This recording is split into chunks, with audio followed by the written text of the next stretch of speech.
最大分別就係個賽程基本上都好疏啦，我哋一日淨係打一場波嘅，咁所以今次係有足夠嘅休息去準備下一場比賽。我哋第一次參加全運會啦，咁咧亦都係香港第一次喺全運會攞到呢個歷史嘅銅牌啦，咁我覺得係一個好榮幸嘅一件事啦。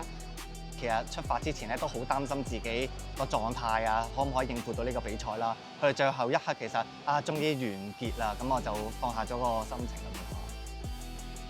今次個全運會個比賽啦，我覺得整體水平好高嘅，同埋因為佢哋個賽例同香港個賽例有啲唔同，要啲時間適應。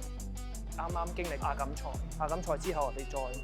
全力備戰呢個全運會。我自己覺得全運會個強度係再強啲嘅，亞錦賽可能係一個國家會比較強啦。咁但係全運會就係所有隊都係全中國精英咁挑選出嚟，佢哋今次發揮到擊敗強敵，攞到一面銅牌啦，都希望佢哋嚟緊下一屆會再努力，希望再爭取佳績。